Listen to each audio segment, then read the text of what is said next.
Hey guys, and welcome to Little Black Book 91. We are here giving you guys again once more the US Task Force, and we're talking about Married at First Sight.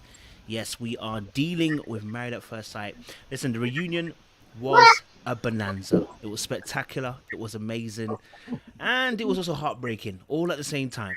You were up and then you were down. All right, I know Cardi B said when it's up is up, but this one, when it was up, it came down. So we got to experience a range of emotions on a reunion, and we want to discuss that with my great co-hosting team today. So I'm joined by Talisa, Jack and Glenn. I'm joined by August Love and Stephanie Lee. But I'm going to let them introduce themselves so you know where to find them and who they are. Talisa, since you're on my right first, if you could introduce yourself and let them know who you are and where they can find you. Listen, I said too, how I get up here? How I get to be there? I am Talisa Ray. You can find me everywhere at Talisa Ray. Majority of the stuff is I am, but if you put in Talisa Ray, if you Google me, Talisa Ray, everything will show up. Social medias, website, everything. Hey y'all. Love it, love it. Thank you, Talisa. Jack and Glenn. Loving it. Hi, I'm Jackie. I'm her husband, Glenn. He's my husband, Glenn. Yeah, I'm her husband, Glenn. Hey, you can find us on Instagram at Jack_Glenn, at YouTube at Jack Glenn, also on Twitter at Jack_Glenn. I am excited about tonight because there's a lot to talk about. So, hey, let's get started. I feel like I'm on Hollywood Squares with all the boxes. Love that, love that. Stephanie Lee, go for it. Hey guys, I'm Stephanie Lee. You can find me on my website at I'm Successfully Me, as well as I'm Successfully Me on Instagram and Successfully Me on YouTube. Excited for tonight. Love it, love it. Last but definitely not least at all, we got August Love. Hi, I'm Artieka. And I'm Tommy. And we're all over the internet at August Love Story. Beautiful stuff. Thank you very much. All right, guys, let's kick off the conversation. There is a lot to decipher, especially with one particular couple. I like to start strong this week. Yeah, let's start strong. Let's start with Chris. Should we start with Chris and Paige? Do you know what? Let's leave them. Do you know why? Because last time I learned my lesson. Last time people get tired a little towards the end, and we need to talk about the one that's going to energize people towards the end. So let's start off with the people that we, say Clara and Ryan. All right, I'm not sure what's going on there. Well, I know they said yes, and I think we all kind of knew they would say yes. Nothing's really changed, but there were some kind of little one or two things I think on the reunion that were a little bit some way. I think the way he was grabbing her the whole entire time, I was a little bit concerned. I was like, it feels a bit unnatural, but hey, that might be just his kind of thing. And we still don't know if they've actually had sex. They kind of dodged that kind of question. Apparently, it's more classy not to tell, but you've been on the show for the last 12 weeks. But anyway, so let me get your kind of viewpoints on Clara and Ryan. Stephanie Lee, go for it. Open us up. So Clara and Ryan, for me, I mean, throughout the season, especially towards the end, I felt like there was a lot we weren't seeing from them. So they have something going on that we just were never a part of. So that still leads me to believe that there's like this major disconnect, not maybe for them, but definitely for us. It just didn't translate.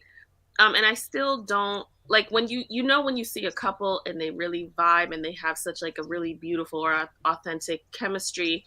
I still don't get that from them. That's why I'm saying I'm just going to chalk it up to they have something that we don't know about that they chose not to share. I thought that it was disingenuous and really like distasteful that he had to say I love you the first time, because Kevin, I mean, like, should we have had Kevin in our bedroom 12 weeks ago? Like, would that have happened quicker if Kevin lived with us? Like, I wouldn't even be happy about it. I mean, at this point, she's like taking what she can get. She's getting these crumbs and she really wants it. But like, if Kevin didn't really push, would he have said it?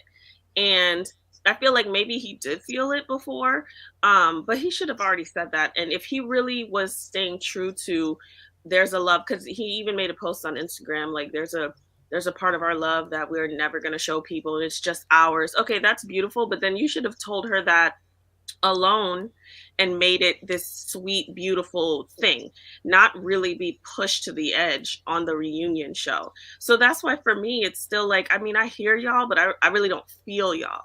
And I guess I don't really have to, But in terms of like couples that really gave like a genuine chemistry, an organic type of dynamic, you know, congrats to them. But I still didn't kind of really see that from them.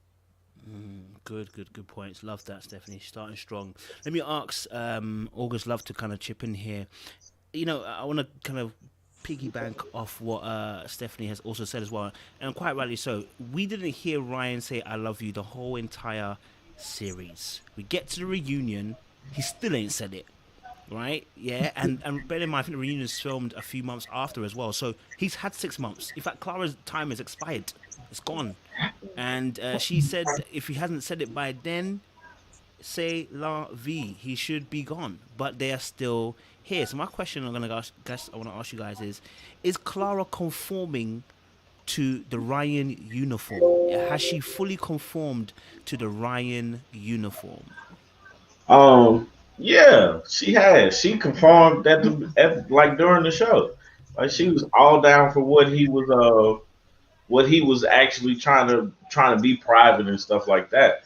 I get it, you know, as far as like the private part, like, hey, you want to keep some parts private, but what I don't get is like, why come on a show like this, knowing that this is a very watched show. So like everybody watches this show, and you want to keep things out of it. That doesn't make sense to me.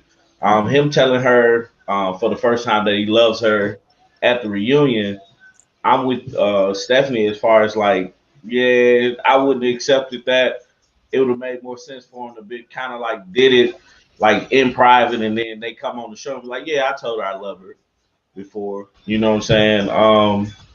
But yeah, man, Clara has went all into this marriage, and into what he says is what goes, you know. Which, I mean, I'm a person that likes my lady to have some type of independence and to have some type of say so in what goes on in life.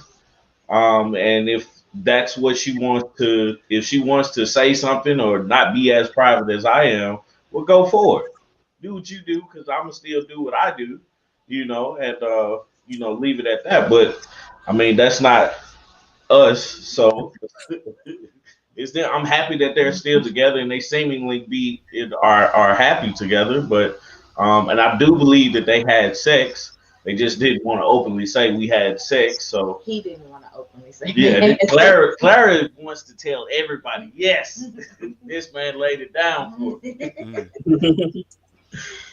No, I think that she's definitely conforming to him. It's just a matter of when she thinks people are around to hear, because every time that they've been together, it's been like a robot of exactly what Ryan has told her that they should say.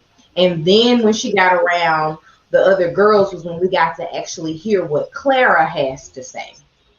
Now, she was very excited to tell them on this reunion when she got with all of the girls that, he told me he loved me. And it was just like, that was her badge of honor. Like, I got it.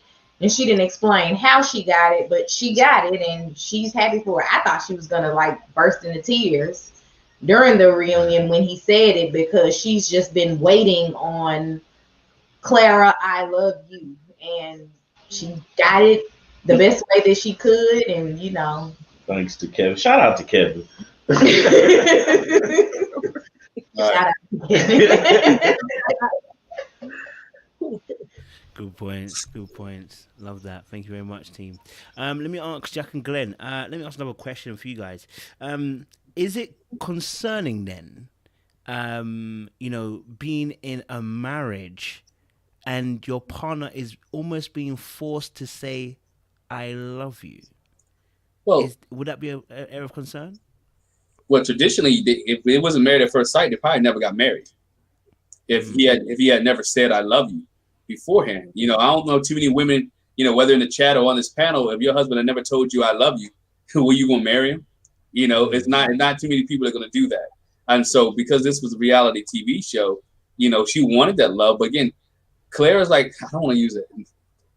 She's like that little puppy because she said everybody loved her. So she was going to follow Ryan around anyway because it was forced together. He said, I love you. And so she was going to follow him because he didn't talk to her like other guys have talked to her. He didn't treat her like other guys have treated her. he allowed her to have some type of voice and move in. He could have never said I love you, and she would have been fine. She's not going anywhere. And we talk about Chris being manipulative and controlling.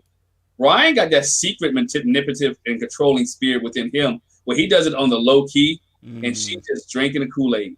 She's drinking it. She's drinking it up. Again, he has controlled and formed her. Remember, I think she was the one like, I'm not gonna lose myself. Well, she lost herself.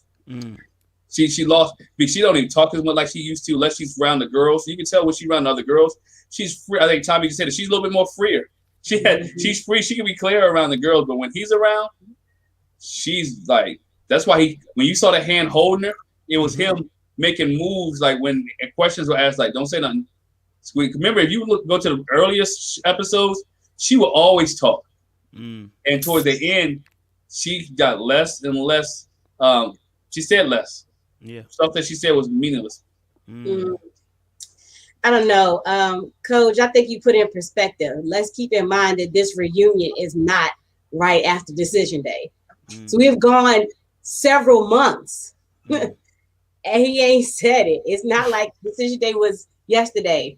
Like, there's no way I would be planning a vow renewal or none of that. Without no. For what? We renewing the vows. Are you gonna say it at the wedding? No. And he just again, his whole thing was, I don't want to take away from what the word love means. So I mean, I'm like Tommy. Shout out to Kevin for bringing it out of him, because really, and Dr. Viv said that they said this to him already. Aren't you doing the I love you actions? So why not say it? And I just felt like, I don't know. I think Kevin pushed that because look, if it was up to Ryan, if he said it or if he didn't say it, we wouldn't have known about it. He wouldn't have told us. That's the way he carried it. I'm not, people in the chat are saying it. I said it too. If you want to be private, if you want to keep your stuff to yourself, especially when it comes to a marriage and relationship reality show, don't go on there. Yeah, be private at your house. But that's the other question though. If he hadn't gone on a reality show, would he have been married? No. Probably the only way he could find somebody to stay in a relationship with him was by going on his reality show. Not too many women are gonna put up with that. Yeah, they matched him up with the right one. He said with his Ryan brain, with the way his brain thinks. Yeah. Appreciate that, Jack and Glenn. Appreciate it. Talisa, let me ask you another question in terms of Ryan and Clara. I know August Love alluded to the fact they potentially had sex. I actually still don't think they've had sex. I'm gonna be honest with you. I don't think they've had sex. So that's why I'm a little bit like, so no sex, no love words. We are back. It feels like we're back in the relationship that Clara had a few years ago, where she was in a relationship where there was no sex, no emotional connection, like she was just limbo. And I feel like she's back in that same place with Ryan. I know she said, he shows me he loves me with these actions and stuff. But I still feel like there's something just missing, you know what I mean? And that whole, we know we're keeping things to ourselves feels a bit like control to me, just a little bit. But I don't know. What was your kind of sentiment around the couple? You guys all said some really, really great things. It just had like my little feelers going off in my head. Like, but one of the things I want to say first and foremost is that this is a group of flip-floppers. Like they say one thing and then they get here and it's a whole nother thing. Starting with that, if he doesn't say I love you within 6 months, I'm out of here. Like, I feel like don't say things you don't mean, Clara. True. Like you do show all of this, sass or sauciness that they keep talking about when you're away from him. But when you're with him, you go along with what he says, right? As it relates to like that whole, if they had sex, I think they did. And the reason is because they were too in sync with that all around the mulberry bush. We watched some TV. We sat down and watched some TV. We made some dinner. They did have some sort of intimacy. How great it was. It seems like she was happy with it. Just her energy in that moment said to me that they did have sex. However, I am with Stephanie on the fact that the whole season, even if I want to be private, if I'm into you, you can tell by my energy. You can tell when I'm standing next to you. You can not know me and be like, oh, wow. Like, you know, especially when it's new relationship energy and we just got together and I'm really into you, it like radiates through your pores and everybody around you can tell and is infected by it. Even if we all like, oh, they just got together, we still are like, can see the beamingness of them. And so I don't know what they're renewing, right? I don't know what they're renewing. I don't know why they're renewing the vows, specifically since Kevin Messy Frazier, whom I love, had to pull it out. You know, he had to be like, do you love Clara? Like, he could have easily been like you guys said early on, I love her. I do love her. It was a hard time for me to share it. And then left it alone. We would have been fine with that. But that's not what he did. And then part of me feels like, was that like part of the producer saying, say this, you know, you got to have that one good surprise moment. And since you guys made it, you can be like how Woody and Amani came out with the ring. Will you marry me? This is our, you know, so maybe we just wait. If you did say it because we asked you and you did, let's just wait and pretend like you didn't. So, I mean, there's that, you know, you're always like, oh, is this real or is this staged? I mean, I've been on a couple TV shows and they do ask you not to say certain things and to say certain things. So I don't know. But, you know, they're going to renew their vows and spend money that's unnecessary. Just buy me a ring and let's have a party or whatever. Like, can we take that money and put it into the house because it's falling apart? Like, I don't know. So that's just my thoughts on it. Like, I'm not sure how long this is going to last. And are they connected outside of what we see? And then I thought to myself a little bit, so from what we hear, they're not going to be on couples cam. So maybe, is this going to be like a spinoff? Is Lifetime paying for the Ryan and Clara renewal of vows? Like, probably not. But I mean, that's where my mind went. Like, maybe, like, who's going to pass up extra money? I'm not. Like, I don't know. Very, very true. Very, very true. Okay, no, you've made some good points. Made some good points as well. I hear that. Let's move on to another couple then. We have Jacob and we have Hailey. Hailey came out and said the sex was bad. Now, you know, we've been saying it all season.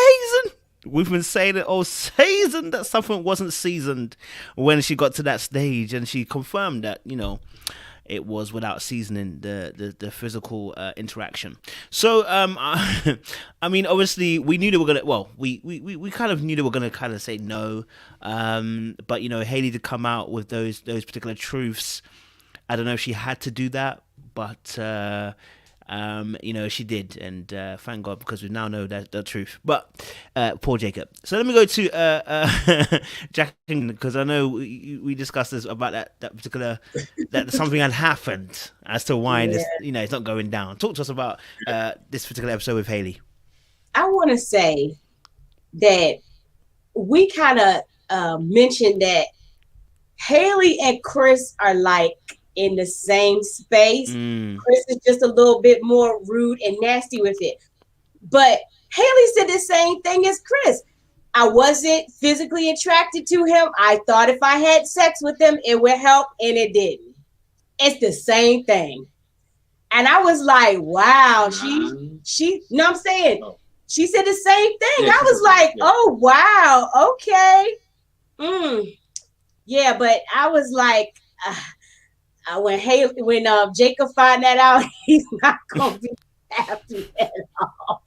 I was like, why she say that? Oh my god! But you know what? She didn't. I mean, if it's the truth, it's the truth. But she didn't have to do that though. I mean, y'all be saying it all year. She's like that school girl, the mean girl. You ever break up with a girl and then she want to talk about you afterwards? And that's what Hailey seemed like to me. You know, you gave it to him. Matter of fact, if you look at it, he didn't ask for it. She was the one who initiated it. She was the one that wanted sex, and she said, "I think I was drunk. Might as well go for it. We married. Might as well go for it." She was drunk, so how does she know what it was really good or not anyway?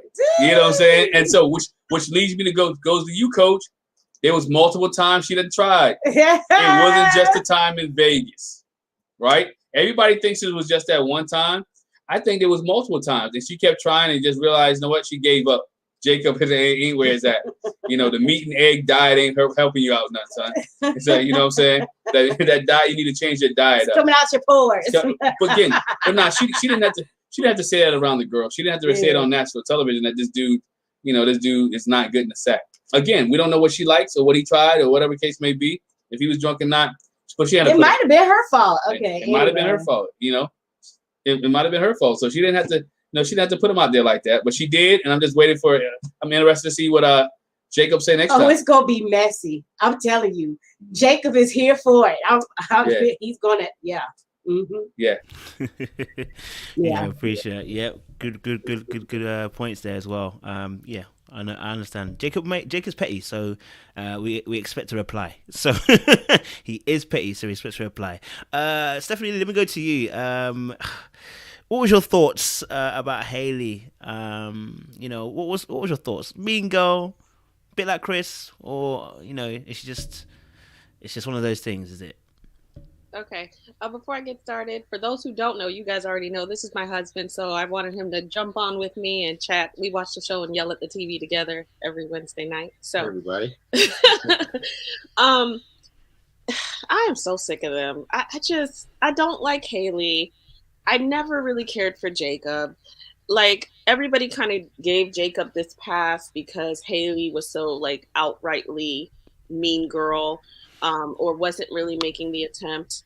But Jacob is really petty. And I think that's why she, made, well, she didn't really say much, but you can tell she, like, threw him under the bus with the sex being bad. I feel like you didn't have to do that. Like, there's not one part of her that felt like, you know what, let me just be the bigger person. For her to be like, I learned so much about myself throughout this season. And every time, he was like, I didn't learn anything. She'd be like, he doesn't learn anything throughout this season. Like, it was just this air of like, I'm better than. You did not just display that. She really didn't have to go there. And I felt like when I watched that, I was like, you didn't have to do that. We already knew, girl. You didn't have to confirm, because if he laid it down, then she would have been completely different. Or they would have tried. She would have tried. So I just felt like that was like in poor taste. And I feel like if he's petty, let him be petty, because that game just makes you look worse. It's like, who can look worse? And it's this game where everybody loses. So I didn't care for that. But I can't. I'm over both of them. What do you think? You loud and clear. I just want to go on the record and say that I told y'all. Brought it up about the poor pickle play, and it comes out that the steak and potatoes, the steak and eggs, or whatever did not make it happen. But in his defense, I did bring that up. I knew it was bad, but I will say this: in his defense, every single man on this planet has had a bad night. Yeah. Okay. And I don't know if they've had more nights, especially it's the first night, especially if you got the whiskey. We monetizing, child.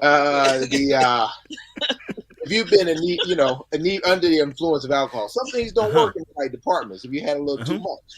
So I want to say, Jacob, it may be better if she would have gave him a couple more tries. But we don't know. Like he said, they could have had more tries and it just didn't work out. And I really don't have anything else to mention except for that part, because I hopped on here specifically at the right time to talk about that, because we all knew it. But I do think if there were other attractions, I do think they could have worked that out, because the first time is not always the best time. Most times it's not the best time. Yeah. So yeah. I hear that. Real spit. Real talk. Love that. Thank you very much, Captain. Talisa, I'm going to go to you. Jacob and Hailey.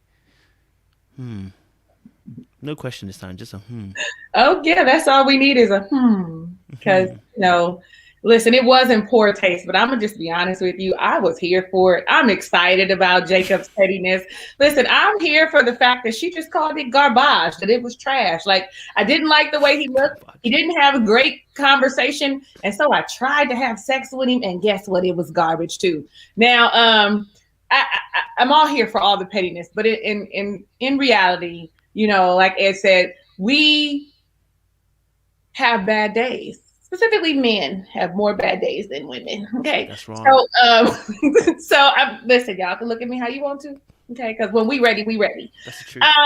So, but you have to give people some grace, right? I mean, the first time you ever were intimate with your spouse, if you have one, hi spouse, like no, yeah, right.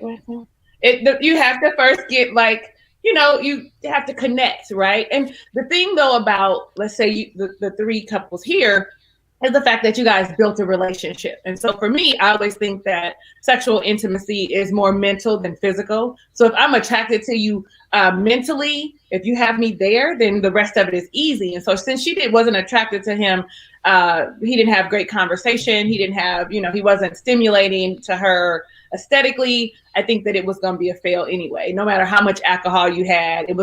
I don't like drunk sex because you don't really know what's happened and it's sloppy and just like, and that's what it felt like to me. Like they had that sloppy, uncoordinated first time sex, and that was not fair to him. She should have given him another opportunity, but there were so many other things working against him that she was just not, I'm not here for you with your 80s outfit and your old self and your horrible dressing. Like she didn't want to give him a chance at all. So there's that, but I'm here for it. Okay. I can't wait to see Jacob be petty. I know, Stephanie, you like, no, I don't think, no, come on with the pettiness. Let me see. Like, I hear you loud and clear. Come on with the pettiness. August Louv, talk to me, baby. I agree with Talisa. I'm here for the petty. I mean, we're watching TV. I need to be entertained. I don't really care about y'all's feelings. This is about me. I need the entertainment value of it all. But I think that Hailey probably should have just not commented on it at all. That would have been the appropriate thing to do. But I mean, she did what she did. I'm gonna let you have it. I'm gonna step out. Shit, I don't know. Jacob and Hailey, man. I mean, like I'm looking forward to it. They're entertaining, to say the least. I think it was kind of messed up that she put that man out, but we knew that. Like we knew that from the jump. It was like bad. He had a bad night. He had an off night.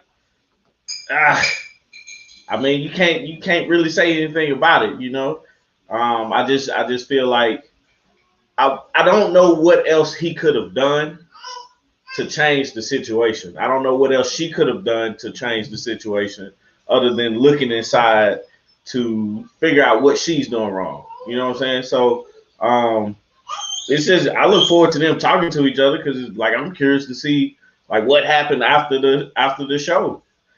Because for him to block her on everything and them not to talk, I'm pretty sure they have some nice things that they want to say to each other. So, I'm curious to see what happens next, man. So I can't wait till Wednesday.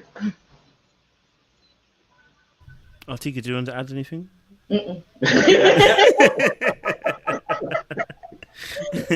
I think Hailey said it all for us. No worries. Cool. Appreciate it. We'll move on to our third couple. We had obviously Eric and Virginia. Wow. Obviously on the reunion, there was an added party involved on that reunion, which I did not understand.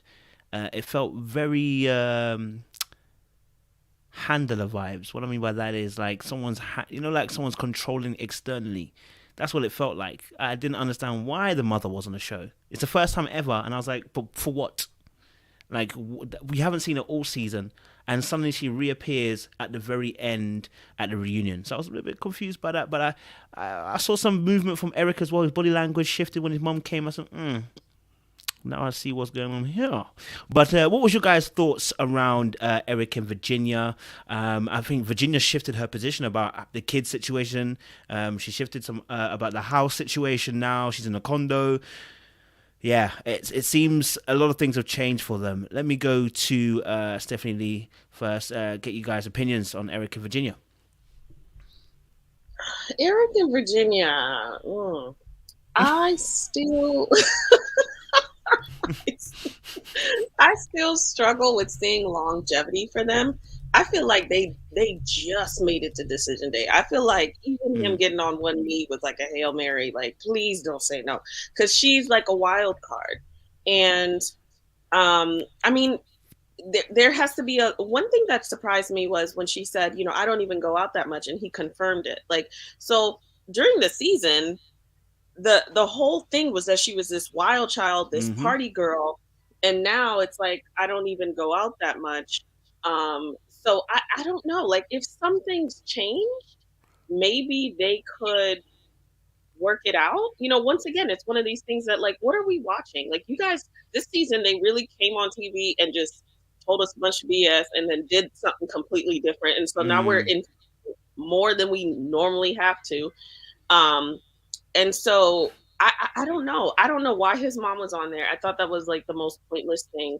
Mom looks sweet, but she's like not vastly entertaining or something that would have made sense for her to be on there. Or she didn't come out and say, I'm going to be a grandma. Like, I don't know why she was on there. There wasn't drama between the two of them. Like, let's say they had drama all season. There was none of that. So I don't understand why she was on there. She didn't bother me, but she didn't really add anything to it.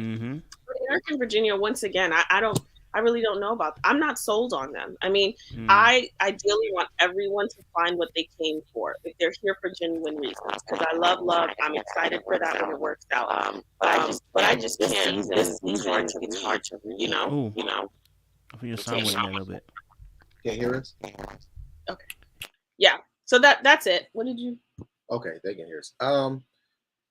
Actually, maybe I like to agree with you, but I don't agree with you on this one. We see it a little differently. I think that if they get couples therapy, I think they can work. And this is why.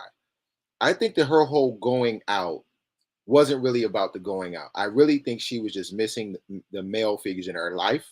And these men, her male friends, were serving as that role. And I think she has a hard time trusting men because of her dad. And she found some guys that she trusted. And now I think Eric is slowly taking into that role. And if he can get that role, then I think she will naturally want to gravitate to him more. I do think it'll be tough for the first 5 years, which it is for most couples.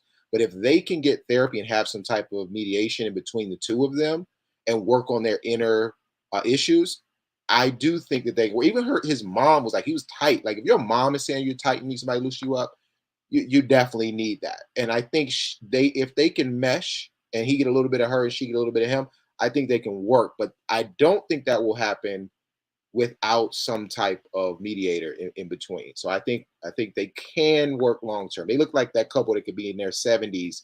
Like, you remember when I could see that, but they have to grow within the next 3 or 4 years. Well, that was always my projection for them at the beginning, but I felt like I was piecing together like a Virginia that was like 5 years older, more settled, ready, and Eric. And I was like, I still haven't seen that. So based on what I'm saying, but I can see what you're saying.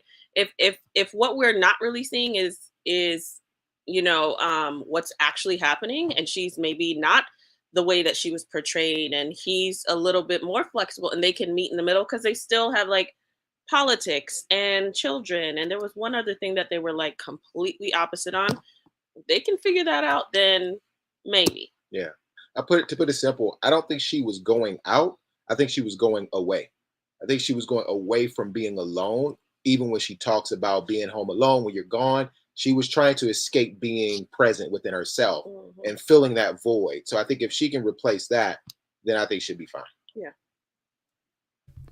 Good points. Not going out, going away. Like it. Talisa, talk to us, man. Eric and Virginia, gonna make it, toxic, good, bad. What was your thoughts about them in a reunion? Well, first off, I just want to be like, okay, come through and with the other side of like, made me have to think a second. Maybe that is a thing for her. However, I don't think they're gonna work. I don't think that they're gonna make it to 5 years, right? I don't like them together. I think that they're still mismatched. But if they work, that's great. If they get counseling, great. The one thing that stuck out to me that I was really proud of Eric about was that he said, I saw myself on the show, that it was a mirror for me and that I'm working on my stuff, you know? So for me, that was huge. Anybody who can see themselves and reflect and be like, oh, is that what I look like? Am I controlling? For me, I thought that was a very positive, pivotal moment for him in particular.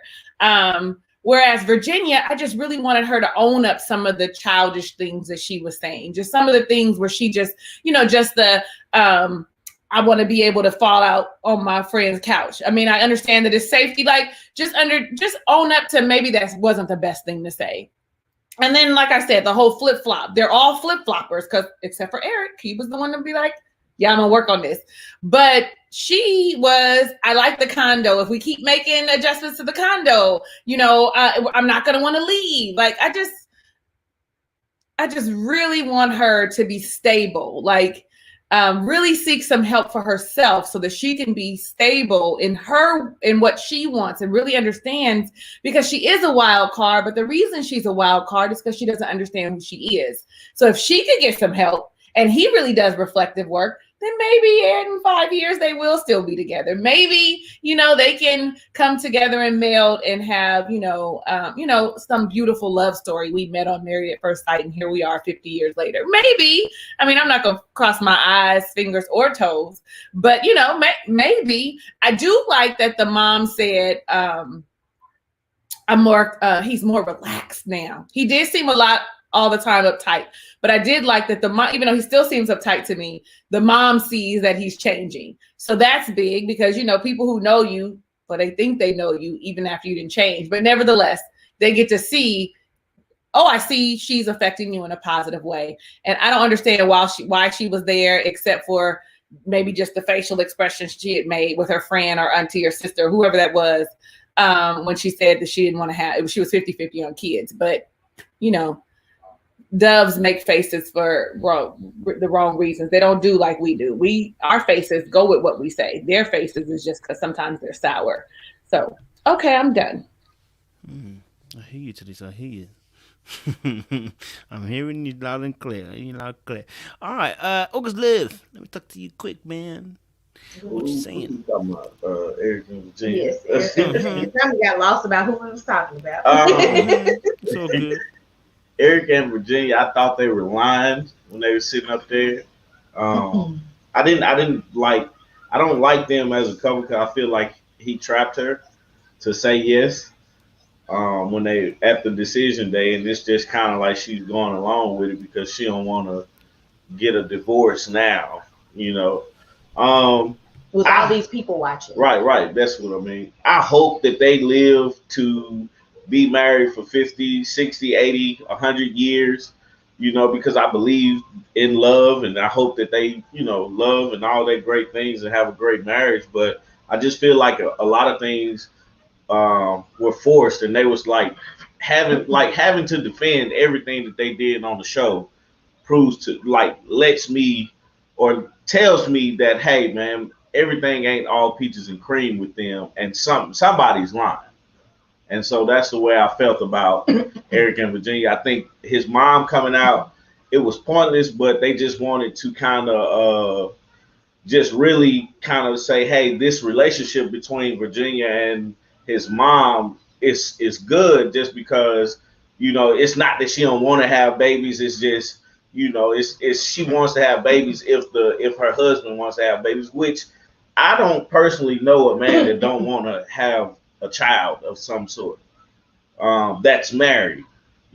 Personally, I don't know, but I know there are people out there that don't want to have children. But that being the case with Eric is, he wants to have children, and that's why I think the mom was brought out there to kind of tell everybody, hey, we're doing okay, we're good. But other than that was a pointless conversation to have with the mom. So I think that Virginia and Chris sat down with the same person in the public relations department and came up with a list of talking points that we could say, hey, I know that this happened, but let me tell you guys, that's not what it really is. I don't drink that much. I don't go out that much. what else did she say? She went through this whole list of things. It wasn't the right thing to call him controlling. Like that was just, it was a poor word choice. And it's like, you gave us a list of public relations talking points from the parts of the season that you've seen, and you just made sure that you hit all those. It's almost like she sat down, watched the episode, was like, nope, gonna retract that. Nope, gonna retract that. Retracting that one too. So she just went through and she retracted everything that made her and her husband look bad. Because as we've seen with Eric, he likes to appear a certain way, even though he's going against everything that he has said, quote unquote, because he is a manipulator, even though he said he wasn't trying to manipulate her. Because manipulation at its finest was, if you don't do this, I'm gone. If you don't do this, I'm out. If this can't happen, I'm out. So it's just like, it was a lot of that being fixed in their talking points. So I don't know that anything has actually changed in their relationship outside of they can verbally say things to us now instead of us watching some 6-8 months in the past from last year. That's pretty much it. Hopefully they can, figure out what's going on with their own lives and make it better for the two of them so they want to be together. And also get to the root of, is he actually allergic to cats? Because that's something I want to know. Like, are you really allergic to cats, or do you just not like cats? Because it's okay either way, but just tell the truth.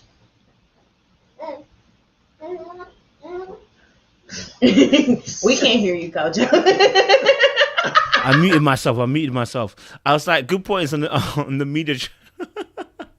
I was like saying good points that you guys made about the media training and stuff. It was really, I did feel like there was some media training that was going on amongst the cast. I think that's what it felt like. Everybody was given.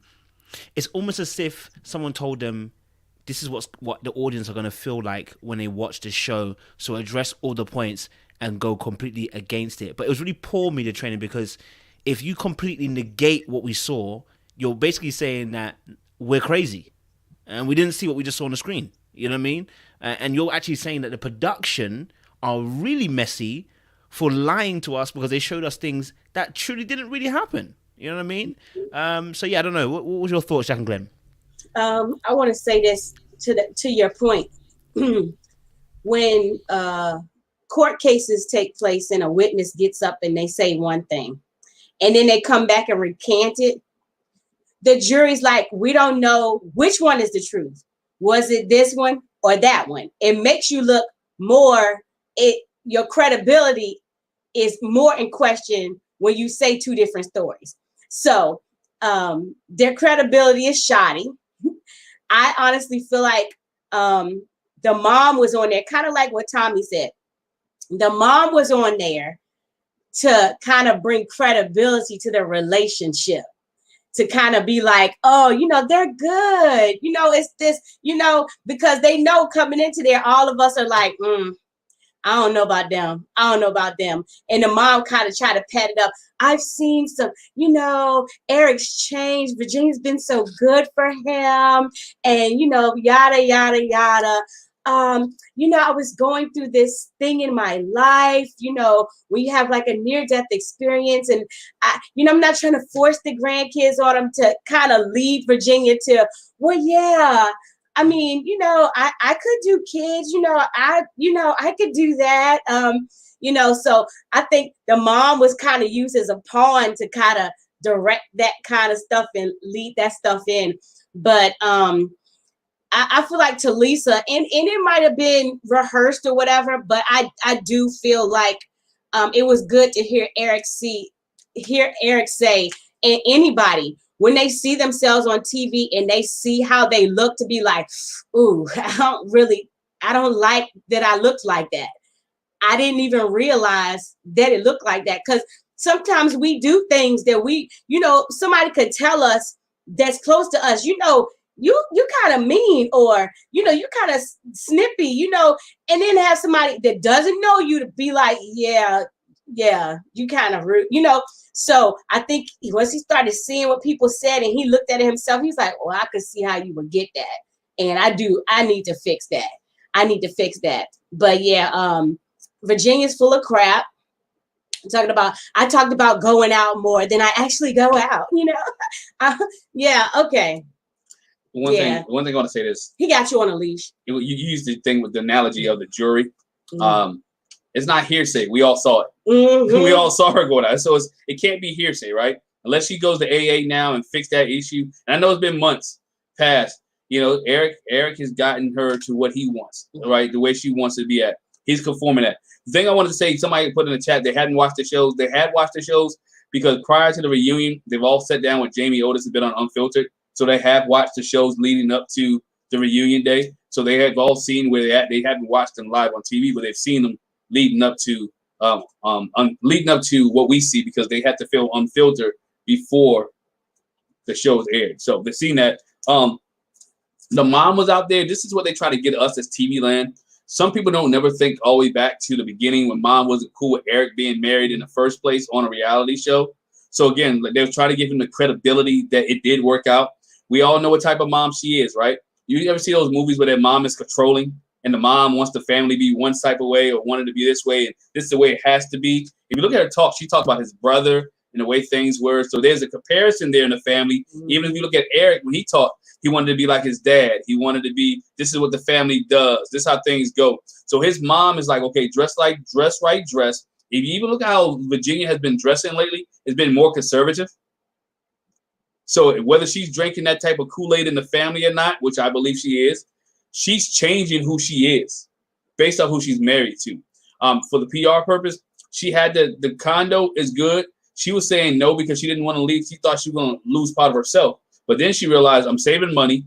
He's paying the condo bill. I get to keep most of my paycheck in there. And I get to bring my cats because he gave in to the cats. Yeah. All right. Because that was a big no for him. He gave in to the cats. So she got her room for the cats on the condo. He said he was going to sell his condo down the road. So she got that. She got a win there too. So she got some wins. She didn't take too many L's in this, but she got some W's. So we have her doing that.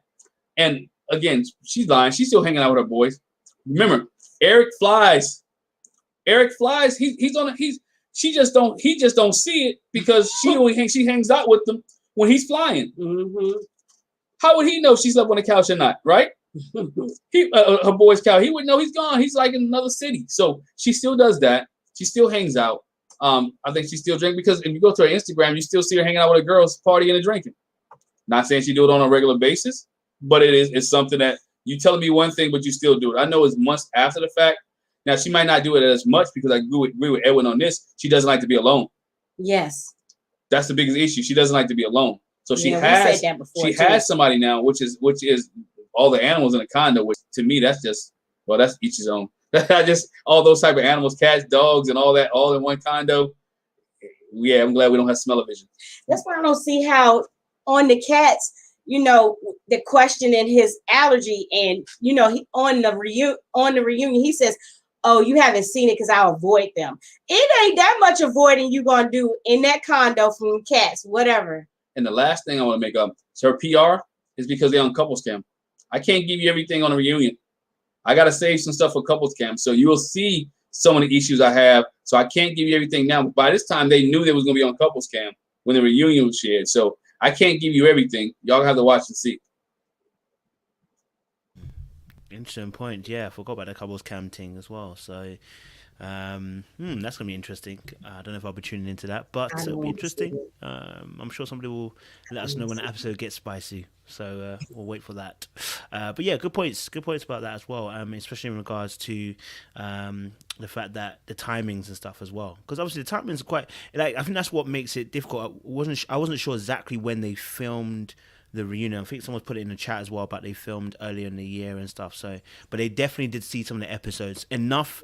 And again, it's the fact that they were so specific with each of the points. Like, it was Eric and Virginia were doing it. Even Bree and Vincent did it, picking up on very specific points that all of us audience have spoke about time and time again. And that's when I said, somebody got a hold of you and said, listen, guys, sort out these issues. All right, just don't don't say anything bad about these issues. Say it's all well. And yeah, so yeah, I think that was with Eric and Virginia specific as well. We'll see what happens with them. Whether they'll have kids, who knows? Probably have more kittens before they have kids. So yeah, let's talk about obviously Bree and Vincent. Bree and Vincent were, I mean, apparently Vincent said he was not bothered with Bree's bossiness at all season. Apparently, suddenly all of the last 12 weeks we just watched, he wasn't bothered. He wasn't bothered at all. No, not when he told her she was being too bossy when he wanted that different house that wasn't a condo. No, she wasn't bossy then. Yeah, she wasn't bossy there apparently. Not when you decided to flip on her with the champagne. You wasn't feeling anything. No, we didn't see that. That didn't happen. That's something that never happened on the screens. What was our thoughts on Bree and Vincent? Talisa, talk to us, man. Bree and Vincent.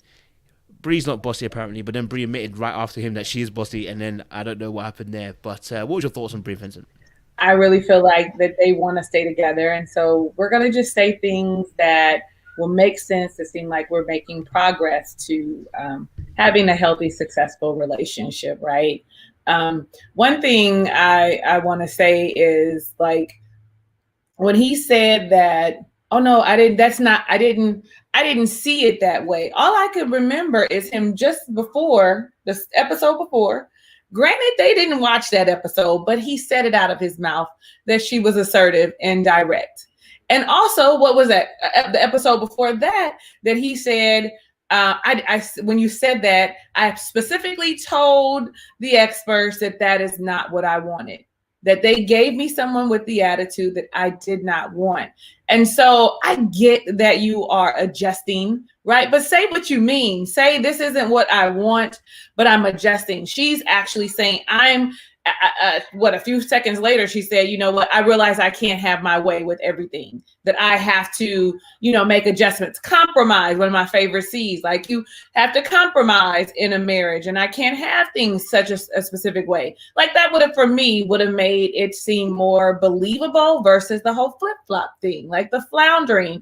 And like you guys said, whoever the PR person is not really doing a great job, because we all have seen each of these relationships for the last 12 weeks. We already know that he doesn't like someone bossy, that she is a bit direct, because I don't want to call her bossy. And I also like the fact that she mentioned, I have to learn how to separate who I am at work and who I am at home, to be softer at home. Like I'm an engineer, so I have to be a boss. I have to boss up. And I don't know, I'm a Black woman. We Black women, we have very demanding jobs, all of us, I'm sure, even if it's just being a parent. But I think we all have very demanding jobs. When you walk in the door from work, I know I want to be able, when my husband was living, I wanted to be able to come home and be soft and feminine and not be in control, I wanted to just let everything go and be like, yay, I'm home and I don't have to be a boss because he's in control. Like I wanted that because it's, I was single for so long before then. So for me, it was important to be able to shed the masculine side of me, the side that people at work might have saw as bossy or aggressive. So I like the fact that she's saying that she's learning how to do that, and that there needs to be a division between that. I think they'll work. I think that they are really trying to work. I really think that they're trying hard, even though he's got all those issues. Now, I'm going to give him some grace for the fact that he said that, the reason he seemed sensitive and the reason that he was, he has showed a bit of a temper is because of the fact that millions of people were watching, and he wanted everything to be so as such, and look at Kojo. Kojo's like, yeah, no, Talisa, but I'm going to give him a little grace. I'm going to give him maybe not a lot, but enough grace to say that could have made it seem more exorbitant than it was, right? Like those are issues that he has, but because I'm on TV and I have to look a certain way, my folks is watching. I mean, I'll be walking down the street and people gonna see me, so I want things to be a certain way, and he didn't know how to navigate that kind of space. Okay, so I'm finished. There we have it. Appreciate you, Lisa. August Love, talk to us, man. Vincent and Bree. So One of the things you guys mentioned is that you know that they're watching us, but it's not just us that they're watching. Not Vincent and Bree specifically, but Jacob is actually in a Married at First Sight group on Facebook and interacting with people like in real time right now, like going back and forth with people talking about their relationship. So they're reading, they're watching these videos, they're digesting everything. And I think that's one of the things that Vincent has done is he sat back and he's looked at how he looked on TV, and he found a way to articulate his feelings in some way of a way of making it make sense why he acted the way that he acted. So I guess essentially saying that, you know, hey, I was acting this way because I did not want to appear this way, and then it still came across the wrong way from what I was actually feeling. So let me explain myself. And that's what he did when he sat down. I do think that Brianna has a fine line to ride with being a boss at work and being a wife at home. I remember the job that I had a few years ago. I was an operations manager, and I had over 100 employees. Actually, I had over 150 employees. And I remember at one time I came home from work, and Tommy was like, "I don't like the way that you act when you come home from work. Like, you're mean. And I wish, like, if I'm going to have to keep living with this person, then you're going to have to do something differently with this job because you're mean when you come home and I don't like it." So I had to take a step back with my job and figure out a way to not just delegate the task at work, but allow myself to have some time away from work. Because I was a person who was working 8 to 5, and then I was on call 5 to 8. So I was 24/7 at work. I would get woken up out of my sleep to work. So I don't know if Brianna's job is that demanding as an engineer. I would imagine that it's not super demanding, but again, I don't really know exactly what field or what area of engineering she's in, if her people are working around the clock or what. So it can be demanding, and then you come home and you don't know how to turn that off. So that's something that she's just going to have to work on. And I mean, it's difficult, but you have to figure out that balance. And I don't think that you're going to figure out that balance in 8 weeks, 9 weeks of being married to a person, not even at the 6-month mark. Like, it's difficult because she's been doing that a lot longer than she has been with Vincent. So it's a delicate balance, and you have to kind of try to figure it out. My turn. Yes, go ahead. What you said. Now, I think I'm gonna kind of focus on Vincent a little bit more. I think Vincent realizing how he looks on TV, I think is a big help. It makes sense. That's what it was to me. I was like, oh, okay, that makes sense, because he was saying that his anxiety. He knew that so many people were looking at him when he was on TV, so that's why he was so nervous. I still think it's some stuff that he needs to work through, because I mean, like, you signed up knowing that people were gonna, like, that's the thing. It's like, don't sign up for things that you don't think you can be honestly genuine yourself.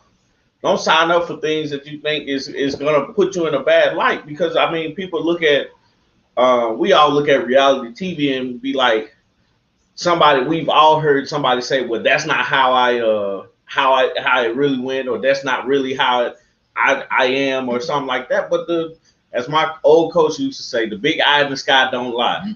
So we sitting here looking at what you presented, and no matter how they cut something or edited something here or there, it happened. You said it, you did it, it happened. It is what it is. But just kind of for him, because it works for me. Like, when we're doing stuff and, you know, doing our videos and everything like that, and we go back and look at it, we're always trying to improve it.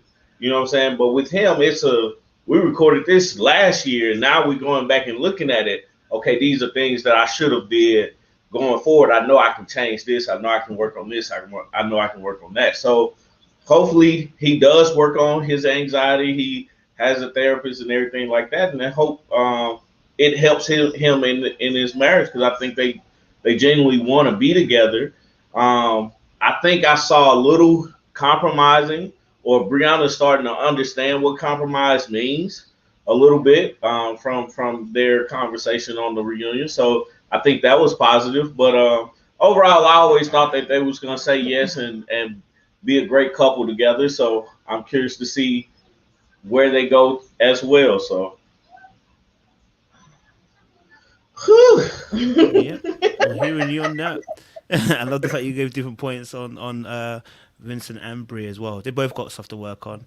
I think Vincent's got some stuff to work on as well. I think he's got to work on some stuff, and I'm glad that to be honest, if anybody was more authentic, it probably was Bree and Vincent, because they both did admit to certain things that they're trying to work on. I think Vincent is a people pleaser, and that as much as the anxiety, the people pleasing is on an ultimate high. His people pleasing is like at the extreme level. There's levels to this, and I think he takes it to the maximum. Because like the whole denying that Bree's bossy is another way of being people pleasing, when he's like, you don't want the person to feel out of pocket or feel bad, so you kind of cover them. And it's like, bro, there was nothing to cover, bro. She came out after and said, yeah, I am bossy. I'm trying to work on it.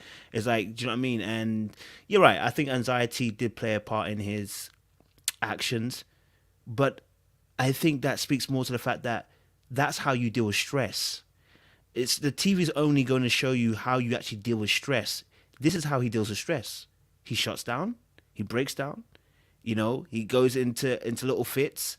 That is what Bree's going to expect in that marriage. So he needs to work on it ASAP Rocky. It's not just TV. It's how you deal with stress. And there's so much more stress coming in life. You're going to have kids. You had your niece for a short while and you were complaining. You're going to have kids of your own very soon. What are you going to do then when you're stressed? Yeah, what are you gonna do when the relationship is not at its premium? It's not at its best. How are you gonna deal with that stress then? There's so many more stresses that are gonna come his way. Listen, this was a good test. Now we know how you act under stress. He's gonna have to kind of work on that, I think, a little bit as well. But let me go to I love that Stephanie's here with the baby too. I love it. We got some newbies to the team, guys. So Tommy and I over here saying like the kids don't go away, and then we look over and Stephanie has her baby. I'm like, they're always here. They're just coming in and out. And you like, about a niece? No, they don't go away. It's part of the job, man. No problem at all. I don't mind him. Absolutely, because the 25-year-old keeps peeking his head out because he wants to say something. They never go away, ever. If I could be in my mama's house, I would at 34. Life is easy that way. Stephanie, I don't know if you want to add on to Vinny and Bree. Okay, so everybody, this is Cinco. He's actually named Ed, but he's the fifth, so we call him Cinco because Edmund is a heavy name. He needs a mortgage and some responsibilities before we get there. Okay, I agree with everybody. I think I'm frustrated watching this reunion. He is too, and this is the first season that it has felt the least like authentic. Like they are doing so much like busy work to like retell the story. We've already seen it. So when you're sitting here saying that you're no longer this or this doesn't bother you, I mean, you're literally like trying your fans, people who are actually interested in this story and interested in this show. And it's frustrating because now you have to watch it from a perspective of, I can't trust anything that I'm seeing. We already are given limited information. And so we have to go based on that.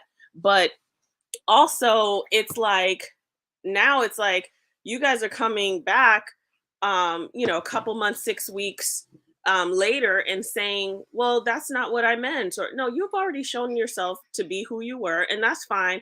And if I respect Eric saying, I saw some things in myself that I didn't like.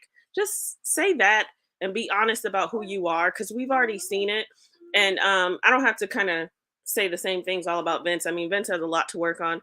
Brianna has stuff to work on too. But, I think they had them produced as the bossy one or the temperamental one or whatever. They have seen themselves. They have read about themselves. They've watched us. And now they're kind of trying to change the narrative. And it's already composed because it's reality TV. So the best thing they can do is actually learn from the process and do better. Because after they're off TV, we're not really checking for y'all like that. Like, we have moved on to the next group of individuals, and you now have to live with the choices that you have made. So that's kind of where I'm at with them.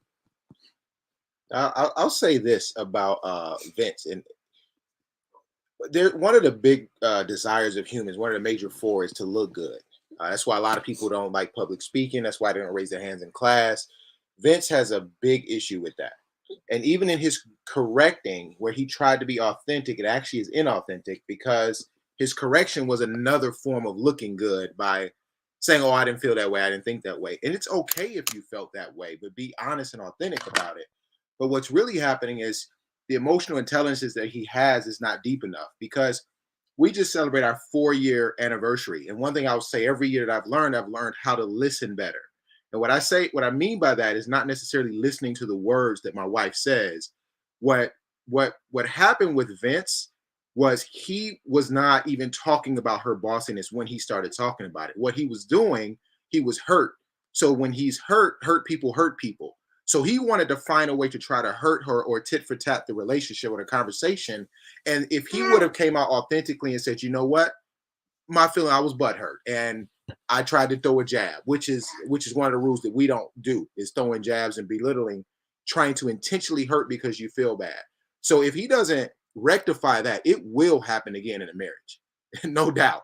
It's going to happen again. And he's going to be focusing on the surface of looking good and then supplying that with another way of looking good versus just saying, you know what, you're right, or that hurt, and accept that. So I think if he can learn how to be more authentic, then I think that they'll have a better way of communicating. And so I really didn't, when I saw that, I really despised that. But that's pretty much it for them. But I will say this, something was said a little bit ago about guys, having the tough nights and women just being ready. Let me tell you something. A lot of women think they're ready, but it's not ready. All right. There's no arch in the back. There's dryness. There's no, their love making to certain body parts where you should be freaking that thing a certain way, strange twice on Sunday. Oh, okay. I'm done. But I just want to let it be known that just because you're ready don't mean that thing is ready. It ain't. The hot pocket could be a lukewarm pocket. Listen, I can't. I just died. I need you every week. I need you every week. I know the fellas were thinking that. They were like, man. Yeah. Hey, don't talk. Don't say nothing. Sometimes bad nights is because it was bad to start, and you ain't giving me no juice to be going. Okay, that's it. Listen, touche. Listen, too effing Shay. Okay, the end. I ain't gonna even. We can't even go back and forth on that because it be like that. I'm done. We out. I loved it too. That's a whole other panel, brother. That's a whole other panel. We're gonna discuss what we're gonna do. After dark. What can I say? I know, right? I'm there for it. I love that. I love that. Good addition. I'm not gonna promise that at all. Jack and Glenn. What's your thoughts?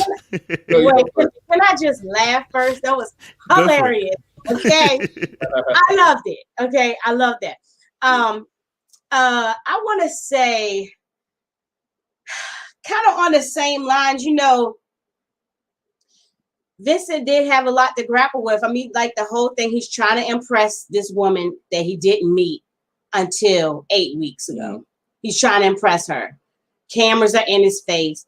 He's trying to impress the audience. That is a lot. Like Edmund said, that's why a lot of people don't do public speaking, concerned about how they look.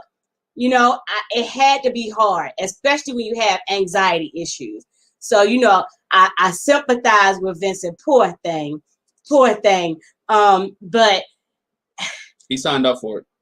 He did. Well, he signed up for it, but he didn't sign up necessarily for Brianna.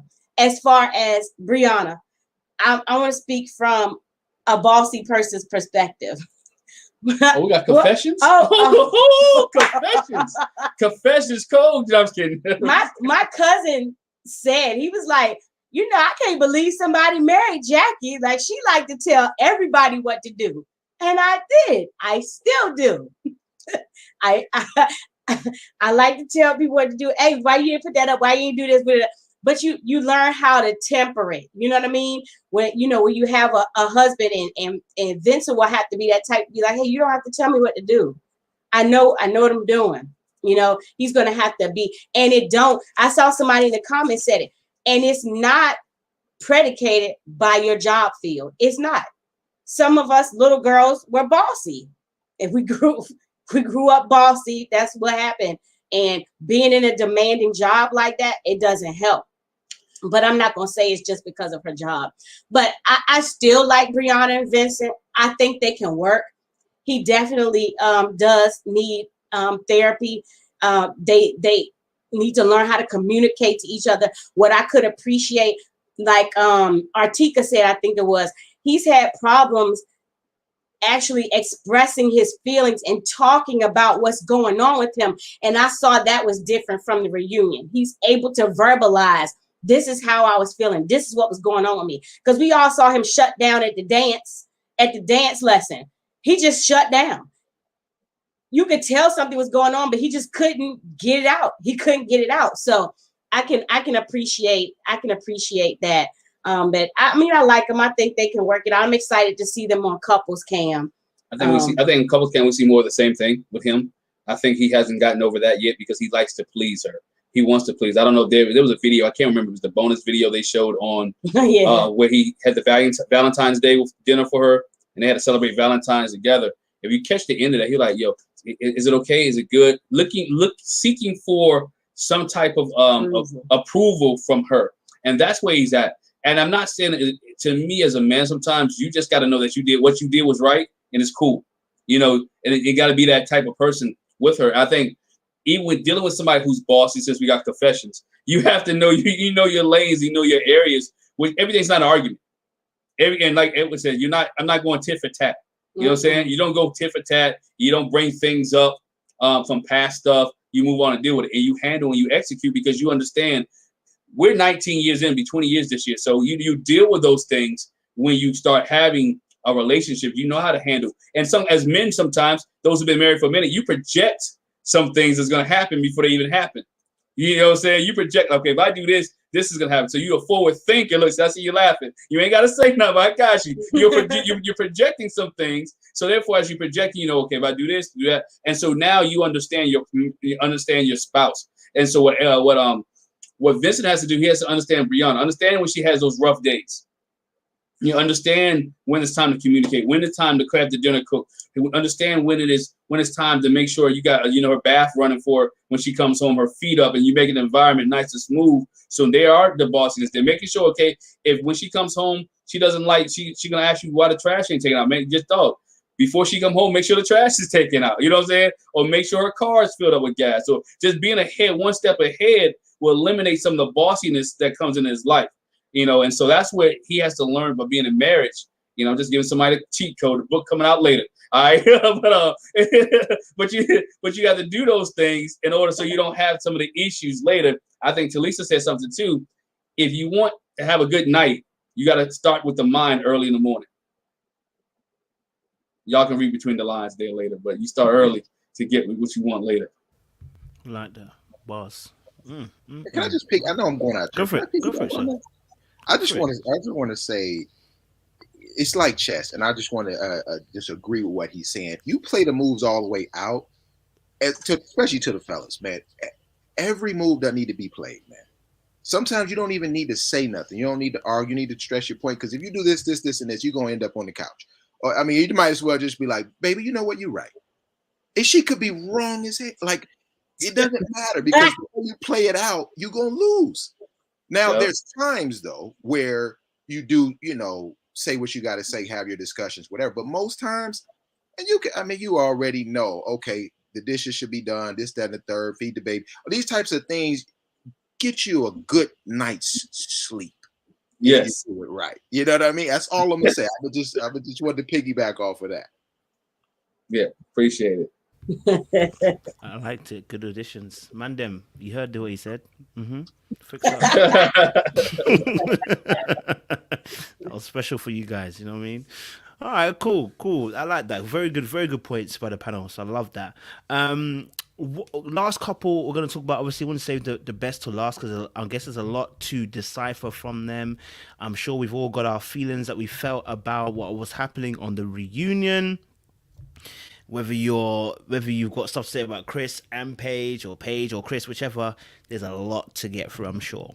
If you guys missed it, I'm talking about the audience, by the way. If you guys missed it, it was a very, very, very, very, very intriguing encounter. We got to see Chris give us all sorts of BAFTA award-winning acting. We saw Paige seemingly in, I call it a trance, hypnotist. She was in a daze, locked in. She couldn't get out the cycle, chasing Chris all around the place. And Chris also had a little bit of a go at Dr. Viviana. Said he doesn't really care what she thinks as well. That was decision day per se, but he did the same thing again with, Pastor Dwight. I don't know why I did Dr. Viviana in my head, but the same thing he did with Dr. Viviana, the exact same thing with Pastor Dwight. As soon as he was challenged, my guy decided to flare up, and then Paige got in the middle of it due to Kevin saying get involved. So what was your guys' thoughts on Paige and Chris? What was your guys' thoughts on Paige and Chris? Who wants to go first? Who's winning? Who wants to take a stab at this particular meet here? Everybody's looking away now. I mean, I'll jump in there first. Yeah, I'll jump in there. I want to deal with Paige. Let's deal with Chris for a minute. I mean, I think he came with a as we said earlier, he came to try to make himself continue to look good. No, continue. To continue to look good on TV.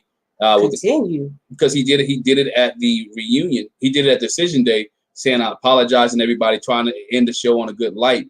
And so when he got to reunion day, when he got to the whole reunion situation, Chris was like, you know what, I'm gonna sit here, I'm gonna answer the questions as much as I can, and I'm gonna pick and choose what I want to answer. As you meant, he was prepped. He was prepped real well because he didn't want nobody to talk about Mercedes, which he shows that he still loves Mercedes. That's a whole different dynamic in itself. He's still having sex with Paige. Yeah. We can tell that's a guarantee, right? That is still happening. They went to try to reconcile with each other, in their reconciliation they had sex. Now, which my wife told me not to say it, but I'm gonna say it anyway. I'm gonna bring it in. Remember the first? Y'all remember the first season? Though they showed a clip on the show where Paige talked about sex and there's somebody eating her butt and all that other stuff. I guarantee you, somebody's coming back because somebody's doing something to who. I don't know who. Somebody's doing something to who, which they like the freaky deaky. We talked about Ryan and Clara, but he's coming back because something's going on, and that's what makes them keep. Because people figure out what's making Chris keep coming back. What makes Paige keep coming back? Something happened, and she kept saying the ding go. Something keep happening to make them want to go back with each other. Good. Right? So something's going on there, and they showed it. I don't think they just show a clip for no reason, right? I think they showed a clip leading into something because they want us to try to figure it out. Something's happening there between those two on that end. And so you see Chris there, and then when Pastor Dwight come up, please let me have. Truth be told, we know we're real guys, right? If I really wanted to fight, Chris didn't walk towards Pastor Dwight; he walked out the door, right? I don't care how much he said he's from Chicago, how much he said he want to come see me. Guess what? If I want to fight you, when you're talking to a real fighter here, a real dude that grew up fighting, it'd be like Love and Hip Hop. They have to come break us up. I don't walk pastor or no pastor, right? If I say I'm gonna see you, when I see you, there's no words, right? So he didn't even walk towards Pastor Dwight. He said, "Let's go in the parking lot." No, if I want to fight you, we ain't gotta take it to the parking lot. We do it in the studio. And here's a new thing for it. There was no security in the studio because they was there arguing up in each other's face for so long that nobody even showed up. If there was somebody in the studio, Kevin wouldn't have told Paige to go get him. He would call for security. So if Chris really was about that life, he would have fought Pastor Dwight right then and there. Which again, you ain't about that life, and I'm not mad. I'm not coming after you. I'm not coming to see you. Well, let's read between the lines. Right? You ain't about that life. Not because he went on that rant, but he was about that life. But you ain't about that life because if you would have fought, you wanted to see Pastor Dwight, you would have saw him right then and there. Or being a pastor or not, his office or not, whatever case may be, there was no security. It was nothing but opportunity and space. And I didn't like the fact that Kevin told Paige, because you don't never tell a woman to go get another dude when he's in rage, especially when they're not together. Like she can control him. He ain't control him for the last 8 weeks. How she can control him now? It's not gonna happen. I'm done. It just, I'm sorry. It's a weak brother there. He didn't really want to fight. Yeah. That's the only thing I wanted to say about the whole thing. I feel like, just like we said with the other couples, a lot, and Kevin said it as far as Chris, a lot of their answers, they were prepped beforehand. They want to give politically correct responses. But whoever prepped them, it's like prepping a witness for the witness stand. They didn't do a good job. Because whoever prepped him should have been like, I know you told them that you didn't want Pastor Dwight there, but what if he shows up? This is what you need to do. Because I agree, he wasn't really going to fight him because he didn't go that way. But my thing is, and I know I'm not trying to get too deep on Pentecost Sunday, but I was like, Chris, you lack so much maturity in the spirit. You lack maturity, because a mature saint, a mature Christian, guess what? You're not gonna make me show my tail. It says more about me when you keep pushing the buttons. And really, Pastor Dwight didn't push the button. If anything, Chris proved Pastor Dwight's point. You don't like correction. What you mean I don't like correction? What you saw? Point, case in point. You don't like correction. That's that spirit. That spirit started raging, and he was like, hold on a minute. We've been found out. I cannot. When you an immature person, period, and I'm an ass saint. When you are immature, that's what happens. You act out, and you're not going to let nobody try to show you up. You're not going to talk about me, whatever. And I was just like, for me, I was disgusted by that, because that's the whole thing that we've been pushing the whole season with Chris and Paige, especially Paige. This is God ordained. God put this together. God did this. And I'm like, so God put you with a maniac? God put you with somebody that don't have the fruit of the spirit? He lacks self-control and temperance? That's what God did? Honey, no, I don't think so. So I was just disgusted, and I'm like, bruh, I know if I was his grandma, I would have been out in the parking lot ready to beat his tail. You don't go on TV and show your tail like that. I mean, he cussed that man. You cussed a preacher like that? Touch not my anointed and do my prophet no harm. Chris, sir? Y'all know that boy get no beatings when he was younger. Don't even go there. That boy spoiled as I don't know what. But yeah, we laughed too, because when Kevin said, this how I feel like Chris and Paige, they still doing they having some kind of something. When Kevin said Pastor Dwight was here, Paige looked like, oh, she looked like she wanted to calm him down already. Like, what? If I'm not dealing with you like that, I ain't trying to calm you down. I'll be like, well, I want to see what's getting ready to happen. They had that conversation. The last point, they had that conversation. He probably told her, when I see Pastor Dwight, I'm going to smack him. Well, I see Pastor Dwight, I'm going to get him. And so when he showed up, she was like, like he about to go off. Thank you for that. Thank you for sharing that. Good points as well, as always. You're right. I think a fighter is a fighter. If you come from the ends, the hood, the ends, whichever you call it, you know who the ones that talk, and you know the ones that fight, because they ain't no talking in between. It's get up, bang. That's what it goes on to. You know what I mean? If you're really about that life and you're about fighting, you get up, you punch, and that's it. You know what I mean? If you're gonna talk, we know that you're not really about it. You know what I'm saying? You're not really about it. So, yeah, good points. Stephanie Lee, talk to us. What was your thoughts on Chris and Paige? First of all, I want to say that Chris is not a good representation of Chicago. Okay. Your girl was born and raised there, and he loves to shout Chicago out, and he is not a good representation. So please, we volunteer him for tribute, because we don't want him. That's one.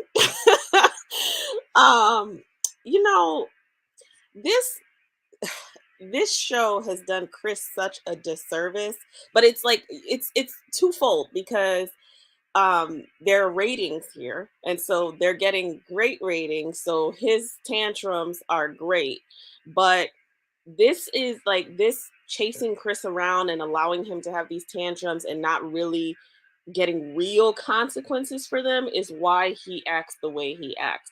And that was one thing that I thought about Jackie when he really got so offended. Like being corrected was a trigger for him, and he took that personally as a from one man to another challenge. First of all, he doesn't act like a grown man, but he felt so challenged. But like correction is for people, and if you can't be corrected, that's a very dangerous character defect. That could, I mean, you can be killed or you can land yourself in jail or something, because correction is for everyone. And people are meant to evolve, and evolution doesn't happen without correction. And to be so arrogant to not be able to take it. And he responds that way. It's not just Pastor Dwight. He responds that way everywhere. Decision day when Dr. Viviana was basically calling him to the carpet and saying, you know, I think you're here telling her what she wants to hear. And now you're telling us. He didn't like that. We saw him say, well, we're not going to give you a decision. I mean, we've seen him act out the entire season. I just hate that he's such good TV, because he really does not deserve the energy that we have given him, but he's on it and it's happening. And I always circle back to just give myself like some calm about why we're talking about him. I say, okay, well, there's tons of Pages out here, and there's a lot of Pages laughing at Paige saying, I can't believe you're that. So it's like, what can we learn by watching this scenario? I felt sad for her that she was kind of put in the middle, or allowed herself to be put in the middle to kind of try to calm Chris down. That's not her job. But a lot of women do that. A lot of women take accountability for men's actions, and vice versa. But we're talking about Chris and Paige now. And that was disheartening to see, because she's not responsible for him. And once again, there's stuff happening behind the scene with them that we don't know. We know that wasn't a clean break at the end of it. So, it's just, of course I'm going to watch. Of course I'm looking forward to seeing what happens, because it's going to be interesting enough. But I definitely think that, I mean, he's the worst we've seen on this show, honestly. He is the absolute worst that we've seen on his show. And I'm hoping at this point that Paige is not really like fallen for whatever. I'm hoping that she's writing this season out and she has a higher sense of self to get through this embarrassment. Like even playing back him saying that he wasn't attracted to her, and kind of like, of all the women in Atlanta, you brought me this. Like that, I was like, that was hard for me to watch her watch it. It's like, why are we? How many times do we have to beat a dead horse here? So that is my 2 cents on Paige and Chris. She does not like Chris. I can't. Chris is a clown. C stands for clown. Yeah.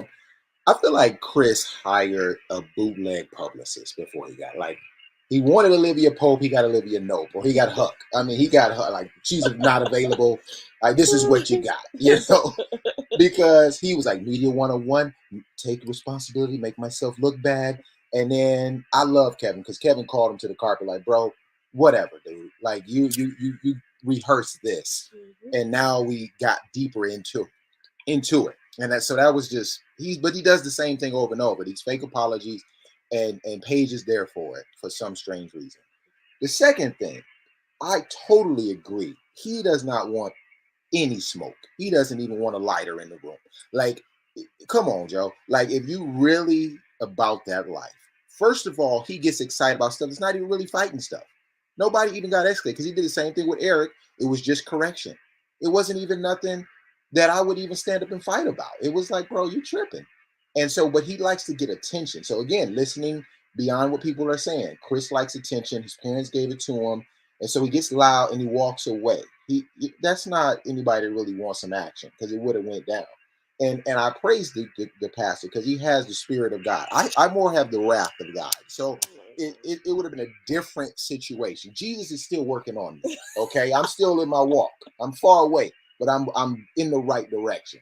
And I just feel like, bro, it would have been a long day. But he's just so immature. And I saw when Paige looked like, he likes that though. That's a part of the attention. He wants to be like, oh, Chris is going to get upset. Who cares? He's a little child having a tantrum. I hate that we have to see all of this, and Paige has to live through it, which I can't even imagine how that is. And the last point is what did Kevin ask him? When they asked basically, are they together again? You know, like, are they still married and all this other stuff? And they said no. But I just think that the whole time it was a physical thing. And I don't think he did it to try to see if she was good. I think he did it because of her shape, and it just became a codependency, and they were just getting it in. And he was just using that as another power tool. That's my personal opinion. But anyway, I mean, I hope that they don't stay together. I just think it's a dangerous situation. But who knows? Hopefully that they stay away. But I don't know if that's going to be the case. But I'm glad it's over. I hear that. I'm glad it's over too, man. Thank you very much. Appreciate that. August Live, talk to us about the Chris and the Paige, man. What went wrong, man? What went wrong for them? Everything went wrong, man, from the beginning. Like, Paige was matched with Chris. That's where we started. That's where they signed up for this show. Yeah, they signed up for this show. Is where it went wrong. Now, yeah, like, I'm agreeing with Eric. That was one of the things I thought about too. I was like, he's walking away talking about he want to fight. Nah, we don't do that. Like, the last fight I got into, I knew I was about to fight when it was like an option. When it came up to be an option, I knew it was about ready to go down, and I was prepared. I walked forward in my walk. But he walked out the door. That's usually a telltale sign that somebody don't want to fight you. They walking away from you. Mm-hmm. And so, man, Chris didn't want them problems, man. Look at Pastor Dwight and look at Chris. Like I don't work out, but you can tell Pastor Dwight work out. I'm gonna throw something at him. I'm not gonna fight him fair because it's not a fair fight. Chris walking away, he don't want them problems, man. I feel that, like, I don't feel bad for Paige. Paige, to me, set herself up to be a big dummy because it's like this man has literally embarrassed you on TV for the last however long we've been watching it and however long they've been filming it. He has embarrassed because you don't even have to watch what we saw. Only thing you have to do is go off of your experience of what happened. Like, you were there. Like, and it's like you still here protecting him. And I was like, I didn't understand that part. The baby is excited. Elmo was doing his dance and you know, and all that stuff. So forgive us and the baby. She's just excited. But yeah, Paige, man, just let this man embarrass her throughout everything and still come to this reunion wanting to protect him. Yeah, I think they're still doing it. I think like they act like it, you know what I'm saying? She still know Chris and all this and all that. And then Kevin telling her, I never thought about the fact that Kevin asked her to stop them two. Like, I never thought about that until today. And I was like, dang, obviously Chris had the space and opportunity to fight this man. And like, what was Kevin expecting Paige to do between two men?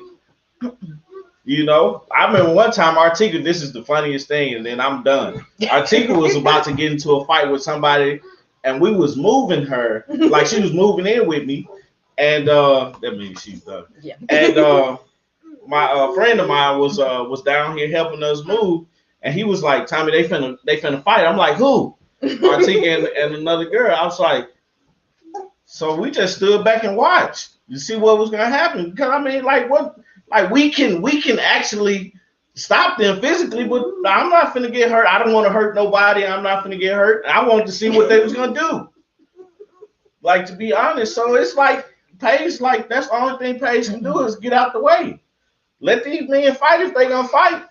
They ain't got nothing to do with you, man. So I don't know, man. It's Paige looked the fool trying to stop them from fighting. She looked the fool from sitting up there protecting this dude. Chris looked crazy trying to fight Pastor Dwight, not wanting to really. Then he got on Instagram and said something like he was telling more of the story, but between Pastor Dwight and the conversation he had with Paige. And I was like, man, dude, he was saying he got mad because he went behind his back. I can understand that to a certain degree. Bro, you didn't care about that girl, man. So I don't see why you cared about them talking to each other. They say what they want to say. And he protected Mercedes in that whole conversation. I was like, man, like, look, man, you trying to protect, you saying you want to protect Paige by not talking about stuff, and you want to protect Mercedes for not bringing up the Mercedes. That right there pissed me off because I wanted to know if she still had the car. Because nobody buys a person a luxury car to get from point A to point B. I don't care who you are, unless it's their wife. You know what I'm saying? I'll buy my wife anything she wants to because that's my wife. But I ain't finna buy no baby mama that I ain't finna buy my baby mama no luxury car, and I don't own a house. And my like, nah, man, you done lost your mind, man. So I don't know, man. They infuriate me. I'm glad the season is over. I am excited to see what everybody else says to like about their situation, because there's no need for them to hold back because they're not trying to protect Chris. And I think Chris left. So I don't know, man. Are you done? Yeah, I'm done, man. I'm done. I never expected for there to actually be a fight. I didn't even think about the walking away to say meet me in the parking lot. What I was looking at was the fact that Stop. It would have been a funny fight to begin with the two of them. I didn't expect it to actually look like a true fight just off the rip. Like it was, forgive me for saying this, but the mannerisms of both of them seemed too feminine for me. So it would have been a funny fight to begin with on my part.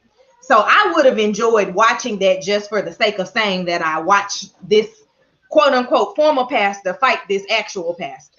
But that was pretty much it with their fight situation. I really hope that Paige listens to herself and chooses herself, because that's where the problem lies with her, is that she's not choosing herself, and she just has to be able to choose herself in this situation. And I mean, Chris is gone. Chris, Pastor Dwight, that was just being brought up. Like Tommy mentioned that we did watch about 5 minutes of the live before I just got irritated with Chris. Probably got irritated before the 5 minutes, the 5 minute mark. But he essentially just said that Pastor Dwight was never his mentor, never his spiritual advisor. That was his homeboy. He can't believe his homeboy came in and met with his wife. I'm like, at the point that this man met with your wife, you had already asked this woman for a divorce.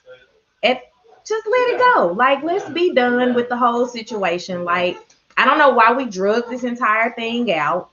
It was really like, it was too long for me to see all of this Chris and Paige show. Like, I'm sincerely happy that we're at the ending of this, because like, we could have seen a little bit more of some of the other couples, because they actually had like real drama going on in their relationships. But Chris and Paige was just, it was dumb drama. It's like we could have just been done with this situation at like day 4 and moved on with our lives. But for some reason, they just kept coming back for more and more and more. I wish Paige and Chris well. I hope that they both get the help that they need and the counseling that they deserve. And, you know, they can move on from there. I hear that. Thank you very much, Artieka. Talisa. Hey. Fire away. Hi. So, yeah. Well, you know, the whole Pastor Dwight thing, let me just talk about that, because I really want to talk about something Paige was doing. But the whole Pastor Dwight thing, bro didn't want that smoke. Like, I looked at, even if they might be a little more effeminate. You ever seen two effeminate men fight? They go at it. Like, you can't even break that up. Like, it's really hilarious, but damage is being done. And I think that Pastor Dwight would have really, I mean, it would have been nice to see him slap him up a little bit. I'm petty and I like that, like, drama. That's what I'm watching them for. And so it would have been nice. However, when I think about Chris and Paige, well, first off, Chris and his fake apologies and his scripted, you know, this is what we're going to say. You knew that it was fake when Pastor Dwight showed up, because you got to see the real emotion of who Chris was, right? So we can negate any of the, I want to repent to all of you. Excuse me, sir. Hello? The only person we repent to is God. Like, I'm sorry. What? Keep all of that because it's unnecessary. But the thing that got me, one of the things that got me about Paige. So when Kevin Frazier was directing, like, would you still be with Paige if she wanted to? Would you, right? And she was like, hold on, I need to interject because it's me. I too have a no, sis. The reason all the questions are being asked to Chris is because Chris is the one that has been dictating how your relationship goes.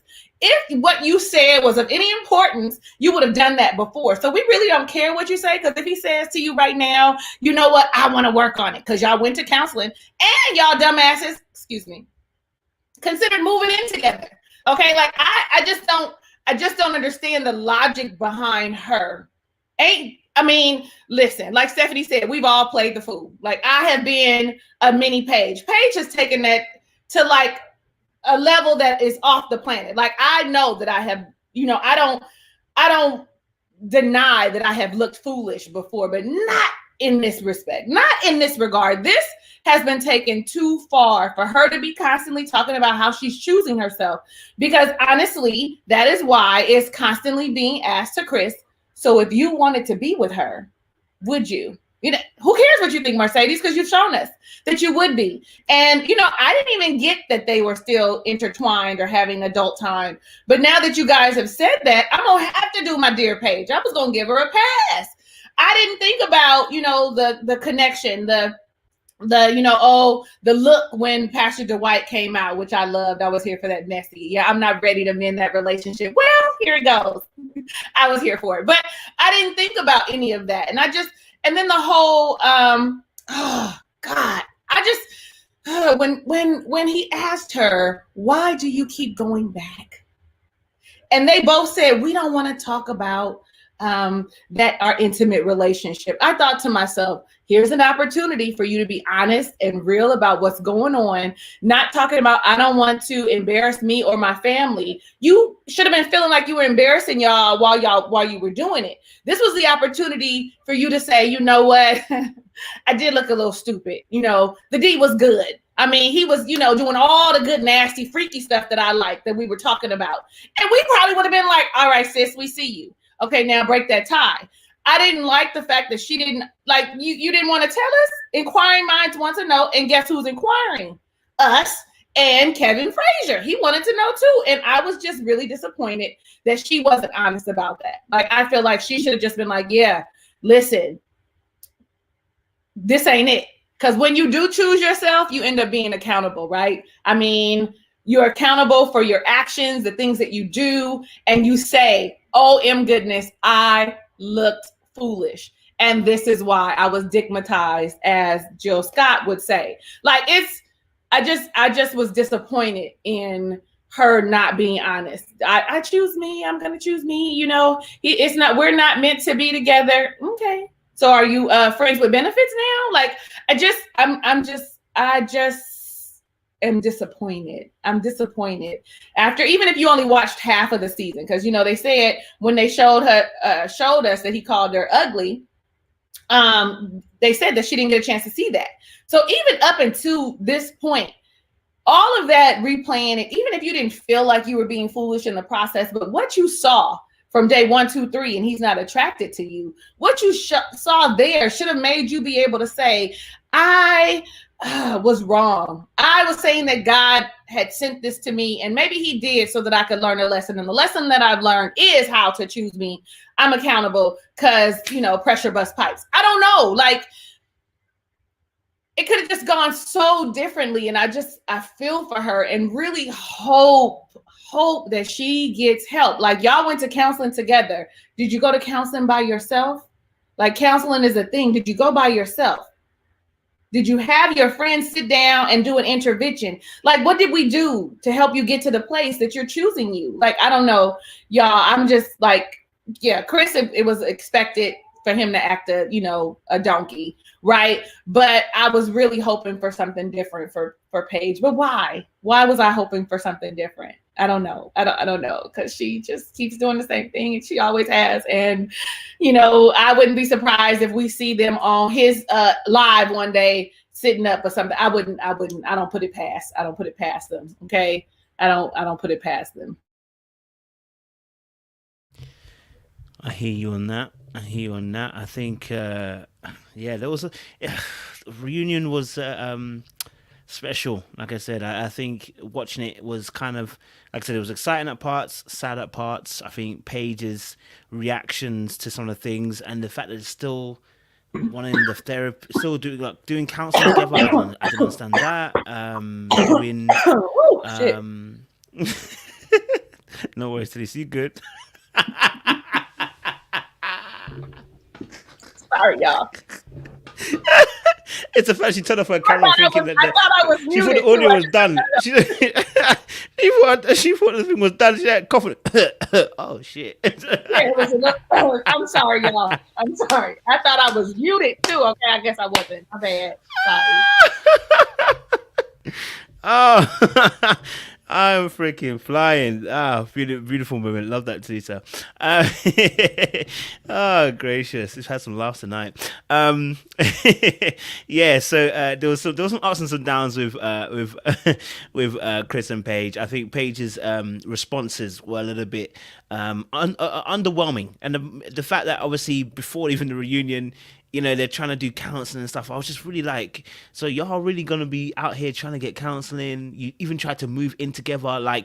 So basically what happened at the D-Day, decision day, it wasn't even your idea. You got talked into it by the production team to stop and lead this thing, and you didn't personally learn yourself because you're still in that place. So, I mean, I can only imagine what's happened now. I don't know if they're still going on behind the scenes. I'm sure they are.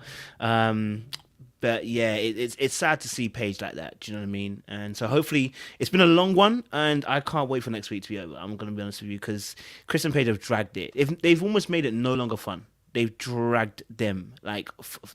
It's gone on too long, I think, watching them two. I think we could have, like you said, we could have watched other couples a bit more and had more, time to enjoy the other relationships develop and see how they go.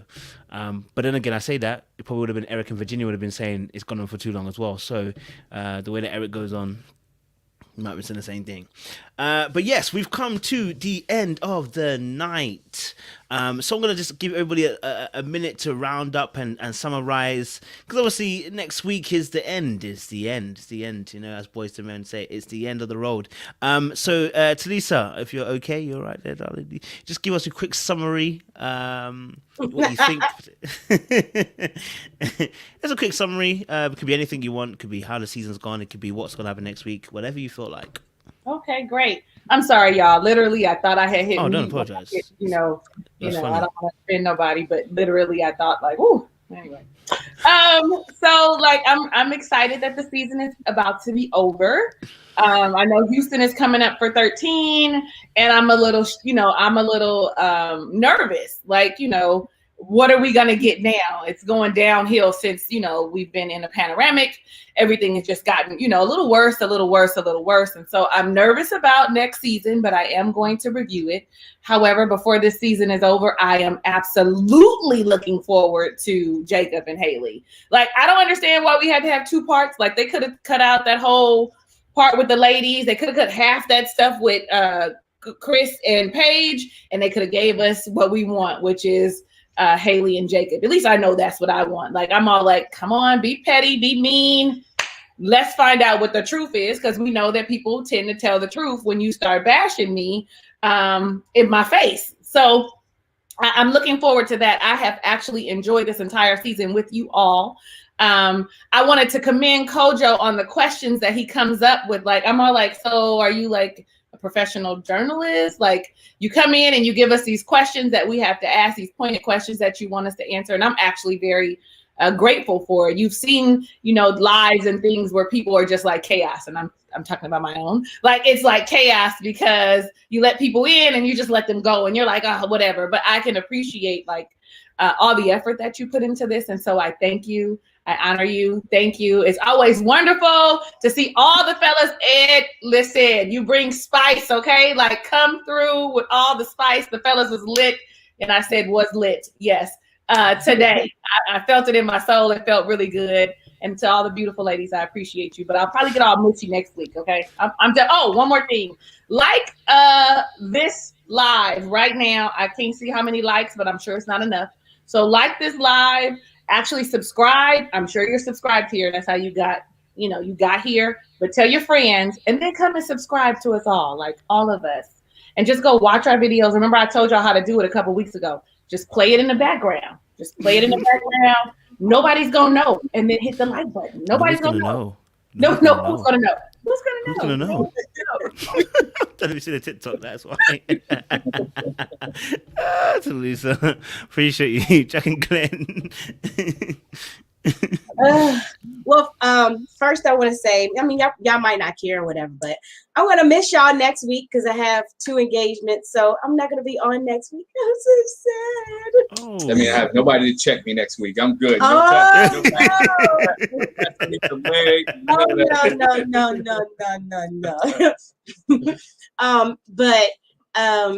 Yeah. I made the mistake, unlike Artieka, I'm going to confess it. I made the mistake of looking at Chris's whole live thing. So, yeah, they strung it. He said they strung it out because he said he wasn't going to come for day 2. Like he left, he not coming back. So that's why they try to give him, basically, you know how he said, they trying to make more money off of me. So that's why it's split like it is. But yeah, I listened to that whole live. It was a mess. More foolishness. But I feel like Talisa too. I when you said that, I thought about it. I'm like, I'm kind of scared. I'm kind of scared for what the next season is gonna be like, based on this one. I'm hoping it'll get better, but I don't know. I think they've gone down a rabbit hole that. Because this season was overall, it was terrible. It was terrible. I'm gonna watch next season, but this season was terrible. But I did have my hand up earlier. The other thing I wanted to say real quick is my heart broke when Paige had to sit there and watch that video of him calling her ugly. I was sick, and I promise you talking about Chris and Pastor Dwight fighting, I would have knocked that joker upside his head. Absolutely. I'm like, no, you didn't. I'm giving you all this good, and you called me ugly? Oh my God. Guess what you're not getting anymore, buddy.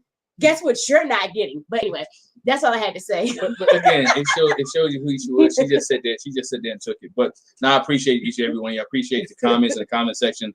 Yo, the chat be lit each and every week, and I want to respond to every chat like, yo, y'all don't even know what's going on in this chat, but not. I think what it did. I have much fun here each and every week, being able to talk and conversate, and converse with you guys. It's great. Like I said, Chris again is a mess. Paige needs some self-esteem and some training. I'm ready for Jacob and Hailey to see where Jacob goes next week. And just to see how can they turn next week into 2 hours? I just want to see how they do that. I mean, just how they turn next week into 2 hours and what we get there. Like I said, I'll be here next week with no filter, so I'm excited and ready to. I'm excited and ready to go. I'm gonna rehearse him before he come on. We're gonna have some talking points for him because. Hey, just hire the same PR people that Chris had, right? And we'll be good to go. I appreciate you guys. Make sure, like Talisa said, make sure you subscribe to all our stuff. And this is not the last time we do things together. So some things in the works. So trust me. Thanks. Appreciate it. Appreciate Jack and Glenn. Stephanie Lee. All right. We're almost at the end, almost at the finish line. Thank you guys for rocking with us. You guys, first of all, to me, the best part of this season has been meeting you all. Because this was a hard season. It really was. So meeting other people who are reviewing and such a great vibe and like seeing different perspectives and just having fun while doing it. The meeting of the minds has been great. And you guys who are watching with us and commenting every week, it's like sometimes I feel like I know these people just based off of their names. I feel like I'm talking to these people. I have an idea of who they are. And, oh, that's so-and-so. And we really appreciate you guys. And you guys have been motivating factors for us to continue to review because everybody has busy lives. You have kids, you have work, you have extracurricular activity, you have personal goals you're working on, and sometimes it's just exhausting.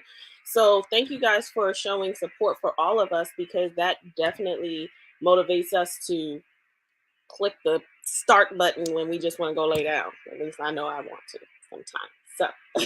So don't forget to subscribe to all of our stuff, and we will see you guys next week. You want to say anything, Ben? A quick thing. Yeah, I want to give a shout out to Lori Watkins with the super chat coming in, supporting. So just want to say thank you to her. She asked, she said that she doesn't think the Mercedes-Benz is even real, that it even exists. So in the comments, I'd like to know if you guys think was there a Mercedes or was it not? Was it, Fugazi, as we say in the D? Second thing I want to say is just a point of reference, especially just a tip that I forgot to say earlier. To guys, also to parents that may be raising a child. One thing I wanted you all to take away from a son, basically, with Chris is there's a reason why, he has this issue with correction. It starts in the home, but there's a reason why it's called correctional facility. It's a reason why it's called correctional officer. The way men operate, you're going to get corrected by another man one way or the other.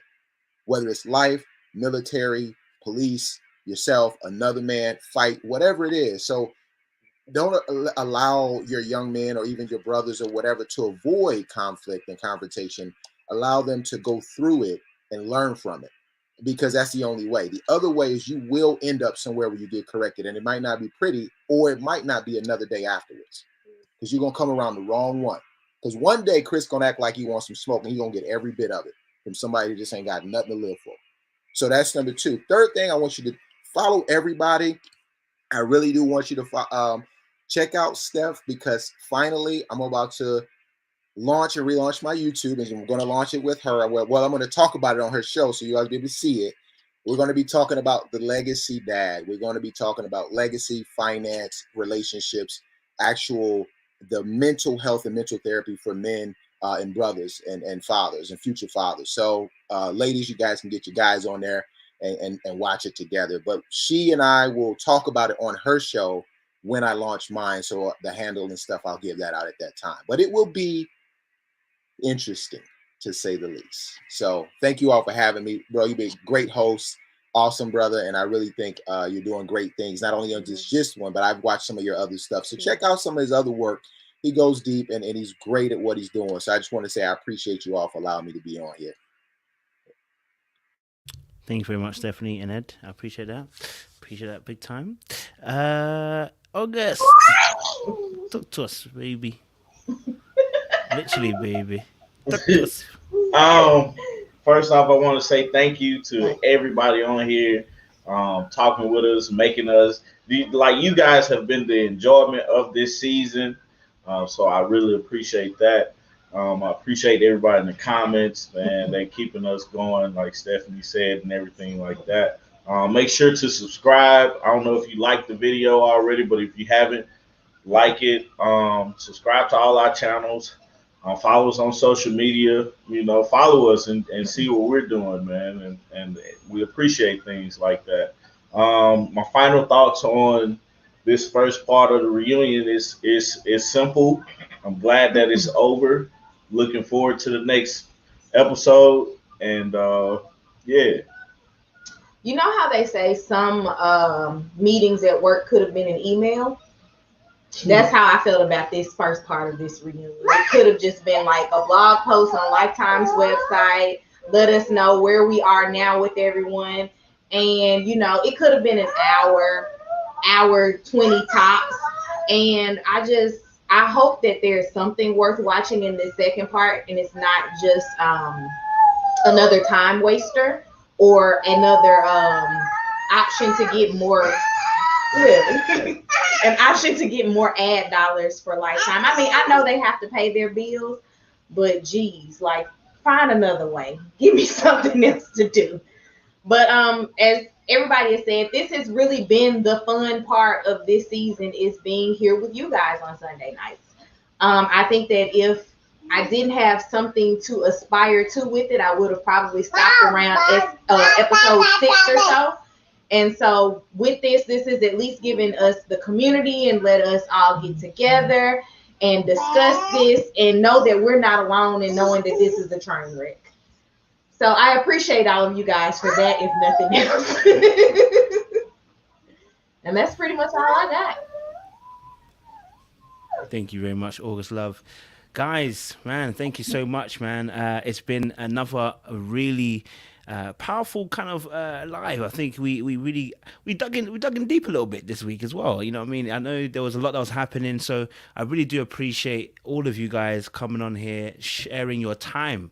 You know, because it's also your time that you're being involved in this, and time is money, as they say. You know, so I do appreciate you guys sharing not only your time but your thoughts. And, you know, audience members, I hope you guys are really enjoying the content. There's bigger and better to come. You know what I'm saying? We'll bring more stuff, you know what I'm saying? We'll bring more collaborations in the future. So I really do appreciate every single one of you. Talisa, Jack and Glenn, August Love, Stephanie, what's that, Ed as well? I know he's there.